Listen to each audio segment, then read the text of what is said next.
할렐루야. 새누리 성도 여러분 안녕하십니까? 한내골 목사입니다. 어느덧 우리가 교회에서 만나지 못한 게 벌써 6번째 주일을 맞게 됐습니다. 빨리 우리가 서로 얼굴과 얼굴을 마주하며 같이 찬양도 하고 하기를 원합니다. 오늘의 말씀은 로마서 11장 16절에서 24절까지 제가 읽도록 하겠습니다. 로마서 11장 16절에서 24절. 제사하는 처음 익은 곡식 가루가 거룩한 즉 떡덩이도 그러하고 뿌리가 거룩한 즉 가지도 그러하니라. 또한 가지의 얼마가 꺾여졌는데 돌감나무인 네가 그들 중에 젖붙임이 되어 청감나무의 뿌리의 진액을 함께 받는 자 되었은즉 그 가지들을 향하여 자긍하지 말라. 자긍할지라도 네가 뿌리를 보존하는 것이 아니요 뿌리가 너를 보존하는 것이니라. 그러면 네 말이 가지들이 꺾이운 것은 나로 젖붙임을 받게 하려 함이라 하리니 옳도다. 저희는 믿지 아니함으로 꺾이우고 너는 믿음으로 섰느니라. 높은 마음을 품지 말고 도리어 두려워하라. 하나님의 원가지들도 아끼지 아니하셨은즉 너도 아끼지 아니하시리라. 그러므로 하나님의 인자와 어미를 보라. 넘어지는 자들에게는 어미가 있으니 너희가 만일 하나님의 인자에 거하면 그 인자가 너희에게 있으리라. 그렇지 않으면 너도 찍히는 바 되리라. 저희도 믿지 아니하는데 거하지 아니하면 젖붙임을 얻으리니 이는 저희를 젖붙이실 능력이 하나님께 있음이라. 네가 원 돌감나무에서 찍힘을 받고 본성을 거스려 좋은 감람나무에 젖붙임을 얻었은즉 원가지인 이 사람들이 얼마나 더 자기 감람나무에 젖붙이심을 얻으랴. 아멘. 오늘의 말씀은 하나님께서 원가지들도 아끼지 아니하였는데 하물며 우리야 오죽하랴. 그래서 오늘 제목은 도리어 두려워하라 라는 말씀을 가지고 생각을 해보겠습니다. 왜냐하면 요즘에 그 기독교인들의 문제가 무엇인가 이렇게 한번 생각을 해봤더니 저를 포함해서 모든 교회와 기독교인들의 문제점은 바로 영적으로 자만한 것이 아닌가 이렇게 생각을 해봅니다. 많이 교만한 것 같습니다. 요즘에 교회도 많아지고 믿는 사람도 많아지면서 많은 선교사를 마치 그 각 교회마다 경쟁하듯이 여러 나라로 파송하면서 이제는 교만이 아예 얼마만큼 선교사를 많이 파송했고 얼마만큼 교회가 많이 교인들이 모이고 얼마만큼 헌금이 들어오는 것으로 인해서 물질 본능주의 그런 것들로 이렇게 변한 것이 아닌가 생각을 해봅니다. 마치 우리가 하나님의 택함을 받은 민족이고 이스라엘은 이방인처럼 느껴지는 현실입니다. 그런데 오늘 말씀해 보면 하나님께서는 이방인은 결코 자랑할 수 없다. 교만해서는 절대 안 된다. 너희의 구원의 뿌리가 어딘지 살펴보라 하고 오늘 경고하시는 말씀이라고 생각합니다. 16절, 17절 그 두 절에서도 보면 곡식 가루가 거룩한 즉 떡덩이도 그렇다는 겁니다. 그러니까 떡덩이가 거룩해서 가루가 거룩한 것이 아니라 가루가 거룩하기 때문에 떡덩이가 거룩한 것이다. 다른 말로 얘기하면 이스라엘이 거룩하기 때문에 이방인인 우리들이 거룩하다는 겁니다. 마치 오늘 17절에 보니까 참감나무와 돌감나무의 그 비유입니다. 참감나무의 가지가 꺾여서 돌감나무가 젖붙임을 받게 되었다는 겁니다.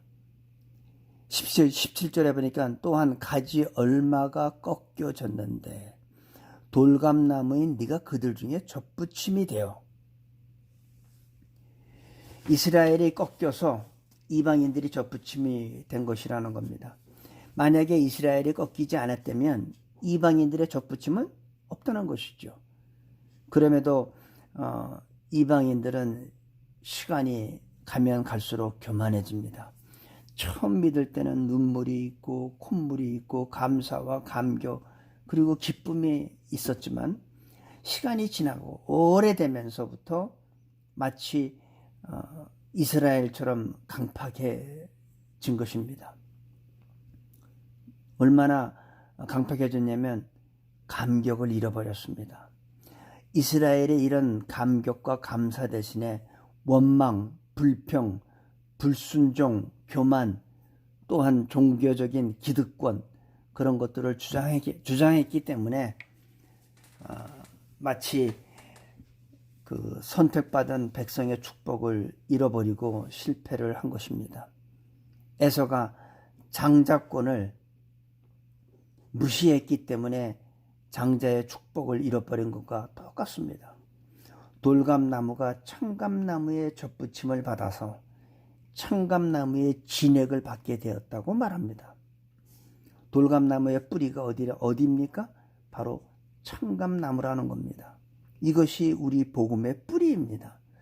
청감나무가 꺾인 것은 돌감나무에게 은혜의 기회가 된 것이죠.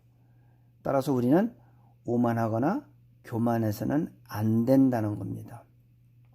그래서 18절에 뭐라 하냐면 그 가지들을 향하여 자긍하지 말라. 다시 말해서 교만하지 말라. 무시하지 말라. 뿌리가 있기 때문에 가지가 있고 가지가 있기 때문에 열매가 있는 것입니다. 여기서 뿌리가 어디죠? 이스라엘. 그리고 가지는 구원을 얻게 된 모든 이방인들을 의미합니다. 진정으로 구원받은 사람은 항상 겸손하고 눈물이 있어야 하고 온유하고 감격이 있다는 것입니다. 그러다 보니까 너무나 하나님의 은혜가 감사해서 다른 나라에 가서 복음을 전하는 겁니다. 그래서 선교사로 헌신을 하게 되고 나가는 겁니다. 문화도 다르고 언어도 다르고 음식도 다른 그런 곳에 가서 그리스도의 복음을 갖고 가서 전할 정도입니다. 지난 2000여 년 동안의 기독교 역사를 생각해 보면 이스라엘이 복음을 거부했기 때문에 이방인들이 구원받는 역사였습니다. 이스라엘이 만약에 복음을 거부하지 않았다면 이 복음은 이방인에게로 넘어오지 않았을 겁니다.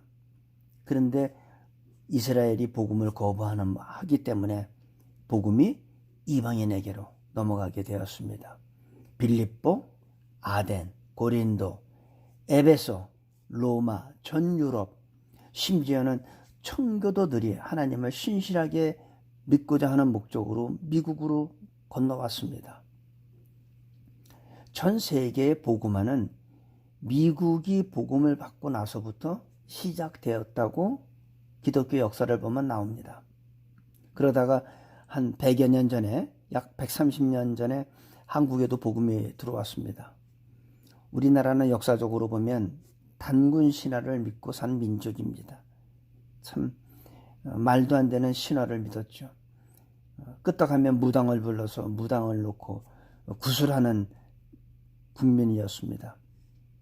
그러나 하나님께서는 선교사를 한국에 보내주셔서 한국이 복음의 눈을 뜨게 하시고 세계에서 유례 없는 기독교 강국으로 만들어 주셨습니다.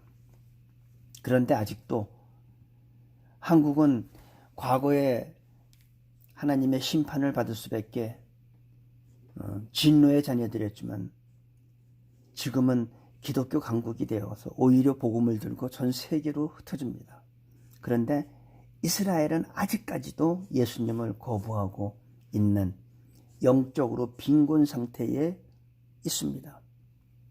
그래서 19절에서 우리가 22절까지 보면 그러면 네 말이 가지들이 꺾이온 것은 나로 접붙임을 받게 하려 함이라 하리니. 그렇습니다. 그들이 꺾인 것은 바로 우리들이 접붙임을 받게 하기 위해서. 옳도다. 저희는 믿지 아니함으로 꺾이우고 너는 믿음으로 섰느니라. 높은 마음을 품지 말고 도리어 두려워하라. 하나님이 원 가지들도 아끼지 아니하셨은즉 너도 아끼지 아니하시리라. 그러므로 하나님의 인자와 어미를 보라. 하나님의 인자와 어미를 보라. 넘어지는 자들에게는 어미가 있으니 너희가 만일 하나님의 인자에 거하면 그 인자가 너희에게 있으리라. 그렇지 않으면 너도 찍히는 바 되리라. 여기서 보면 이스라엘이 잘못한 것은 사실이지만 그들이 이방인들이 구원받기 위해서 희생됐다는 겁니다. 어떤 면에서 보면 이스라엘은 온 인류를 구원하기 위하여 희생됐다고 우리가 생각할 수 있습니다. 어떻게 생각해 보면 우리가 구원받은 것은 이스라엘에게 고맙게 생각해야 합니다. 그리스도인들에게 가장 필요한 것은 겸손, 그리고 이스라엘에 대한 고마운 생각을 항상 가져야 됩니다. 신앙생활에서 가장 중요한 것이 뭐냐면 사실은 겸손해요. 하나님은 겸손한 자를 사랑하시지 교만한 자는 하나님께서는 내치십니다. 그래서 우리는 무슨 일을 했든 칭찬받을 만한 일을 했다 할지라도 마땅히 해야 할 것을 한 것이라고 말해야 합니다. 내가 잘나서 내가 똑똑해서 내가 능력이 있어서 한 것이 아니라는 겁니다. 하나님이 원 가지들도 아끼지 아니하시는데 접붙인 가지는 말할 것도 없다는 겁니다. 그래서 22절에 보니까 그러므로 하나님의 인자와 어미 두 가지 속성이 나옵니다. 사랑과 공의죠. 근데 오늘은 이 말씀을 인자와 어미라고 했습니다. 하나님은 사랑이고 동시에 하나님은 정이십니다. 그래서 이것을 인자와 어미라는 말로 썼습니다. 예를 들면 한 죄인이 있습니다. 사랑으로 그 죄인을 대하면 그 죄인은 용서받을 수 있죠. 그러나 하나님께서 공의로 대하시면 그 죄인은 살 길이 없습니다. 하나님께서 우리를 사랑으로 대해 주시기 때문에 우리들도 사는 것입니다. 하나님 앞에 우리는 사랑과 용서로 나아가야 합니다. 정의로 대하면 우리는 살아날 사람이 하나도 없다는 것입니다. 그리고 23절에 보니까 저희도 믿지 아니하는데 거하지 아니하면 접붙임을 얻으리니, 이제는 이스라엘 사람들이 믿지 아니하는데 거하지 아니하면, 다시 말해서 믿으면 접붙임을 얻는다는 겁니다. 이스라엘이 다시 믿으면 접붙임을 얻을 것이다. 왜냐하면 접붙일 능력이 하나님께 있기 때문에. 이는 저희를 접붙이실 능력이 하나님께 있습니다. 다시 말해서 이스라엘 회복 없이는 구원의 완성이 없다는 겁니다. 에레미야 31장 10절에 보면 이런 말씀이 있습니다. 열방이여 너희는 나 여호와의 말을 듣고 먼 섬에 전파하여 이르기를 이스라엘을 흩으신 자가 그를 모으시고 목자가 그 양 무리에게 행한같이 그를 지키시리라.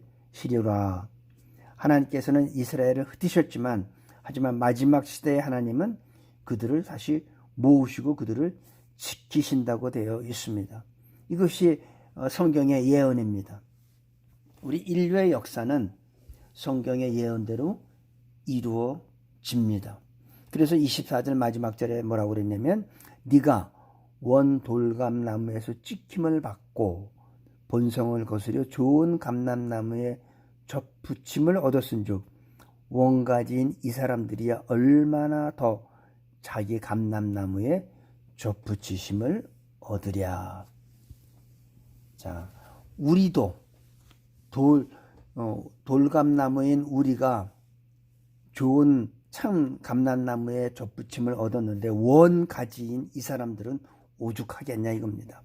그래서 진정한 구원은 개인의 구원에서 시작하지만 민족의 구원을 넘어 온 인류의 구원으로 마지막 대단원의 막을 내립니다. 이방인의 구원은 이스라엘을 통해서, 이스라엘의 구원은 다시 말해서 이방인을 통해서 얻게 하신다는 말씀입니다. 이것이 온 인류를 구원하시고자 하는 하나님의 놀라운 계획입니다.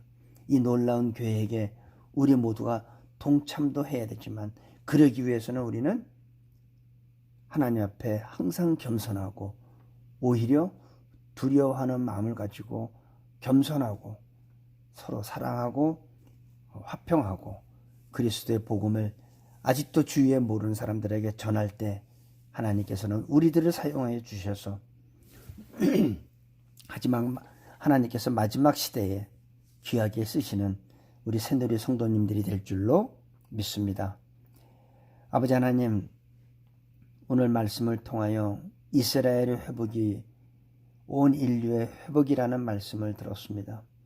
원가지도 아끼지 아니하시고 잘라버리시는 하나님, 덧붙임 바디인 가진 우리들도 교만하지 말게 하시고 감사와 기쁨을 항상 잃지 말게 하여 주시옵소서.